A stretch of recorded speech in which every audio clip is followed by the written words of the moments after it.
What is up, everybody? This is Lyle, No Hippie Trucking and Transportation. I am coming at you from the Peterbilt in Springfield, Missouri. Hoping that they can get this air leak situation fixed. It should be an easy fix. So, had a little moment to reflect on some of the conversations I had with people yesterday. And one of the conversations came to mind. I was talking to a guy that had just got a CDL, or CDLs for you overachievers out there. And, he said he was just waiting to get a call from a trainer, and he hopes that they have a lot in common. And I thought about all the people that I've had on my truck, and really none of us had anything in common. I had my first trainer that I got off his truck in 10 days. And I don't know if that was a personality conflict as much as it was a crisis in leadership. I had my second trainer who I stayed on his truck from like mid-April to mid-November with, some home time mixed in there. Then I had somebody get on my truck that had already upgraded, had his own truck, didn't necessarily feel 100% comfortable. We rolled out for about 5 months together. And then I had my two trainees. None of us really had anything in common. I mean, I think I'm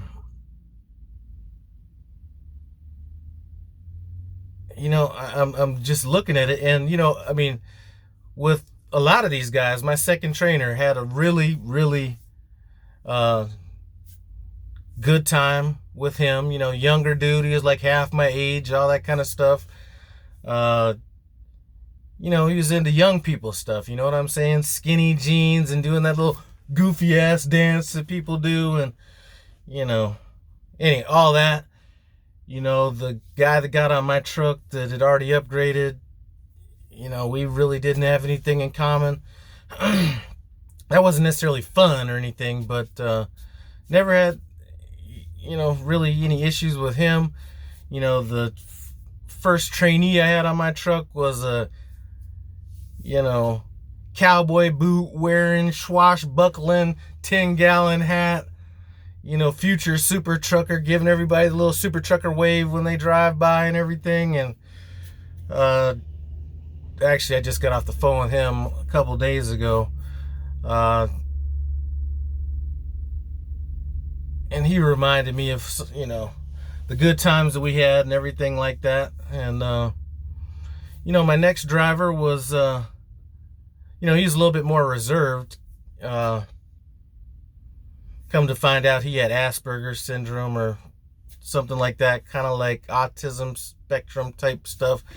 I didn't really notice that, but it kind of explained a few things. I mean, it wasn't like, I tell him to get out of here and he's like stepping out of the truck or anything, but we had some good laughs too. So, nothing in common really with any of these people. And so maybe, finding somebody that has something in common with you may or may not be a benefit. You know what I'm saying? Also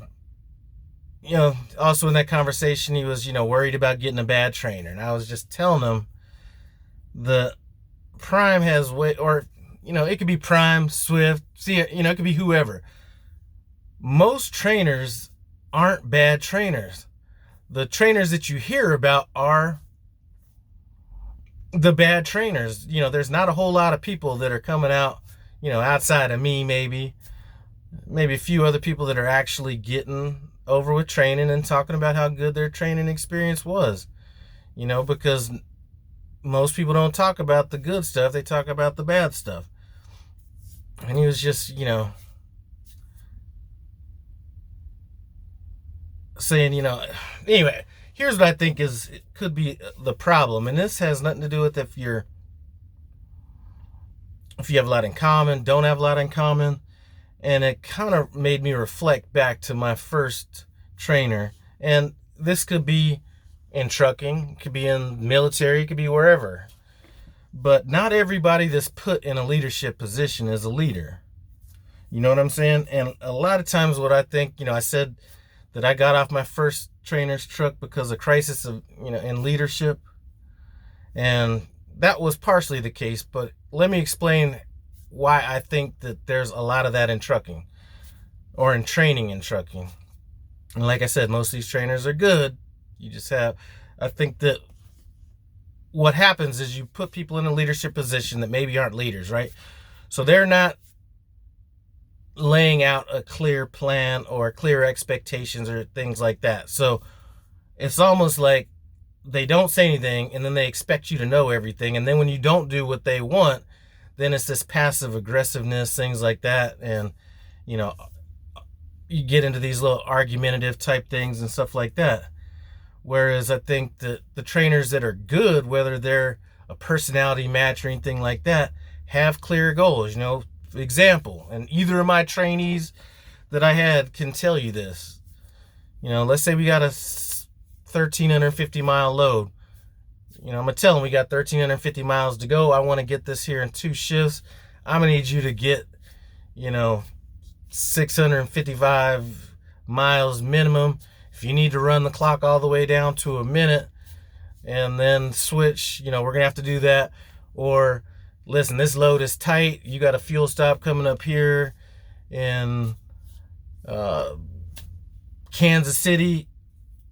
I'm going to need you to knock out the 30 and the fuel and all at one time because we just don't have time to slack on this load. Whatever the expectations were that I wanted, I put out there. So everything was clear. You know, a lot of times when things aren't clear, like I said, you have people guessing, you know what I'm saying? Then, you know, and this isn't even the main reason why I got off my trainer's truck. It was first trainer's truck. It was just one reason. But he's expecting things of me that I don't know, or expecting me to do things or know things or stuff like that. And then when I don't do it, he wants to talk down and, you know, do all that kind of stuff, which was basically the last straw. You know, I could put up with, you know, there was like 3 major reasons why me and my first trainer, why we ended up splitting ways. And this was just one of the ways, or one of the reasons. I could have dealt with any one of those on its own, but not all 3 together. So a bit of advice that I might give, even though you shouldn't be, you know, if you're a trainee, you should be along for the ride, is if you do find yourself in that position, ask what your expectations are. You know what I'm saying?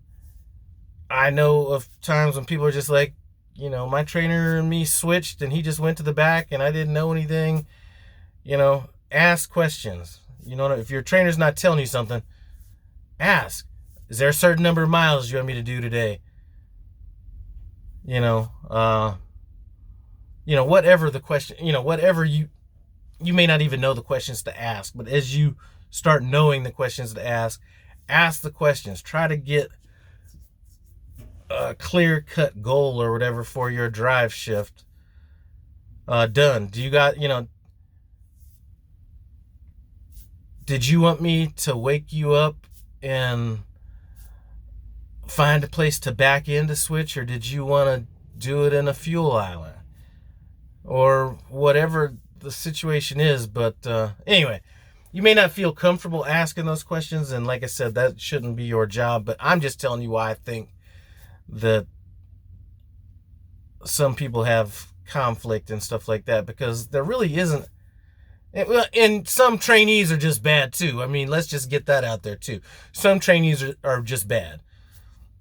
You know, but let's say you're a good trainee and your trainer tells you exactly what they want. You do exactly what they want to the best of your ability. You know, like I said, you're in training. You're not going to do everything perfect, but you do everything to the best of your ability. There's really nothing to argue about.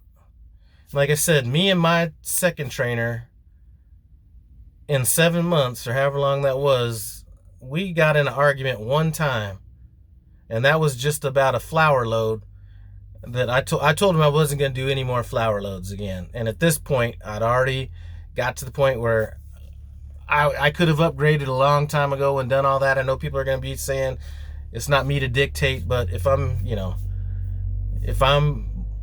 we're basically at this point almost running not as equals, but kind of like that, and I say, you know what, I just don't do it, and you say, okay, I'm not going to do it, and then one comes up, that became an argument. either of the two trainees that I had. I think maybe he had one argument with one, and that was just about some random stuff that didn't have anything to do with trucking. I got to end this video. Looks like they're coming to get my truck. I'll talk to you back. I'll talk to you in a bit. Thanks. Oh, maybe not. Hold on. Yep. Anyway, I'm going to cut this video short, but I do appreciate you guys stopping by. No Hippie Truck and Transportation. As always, comment, subscribe, and I'm out.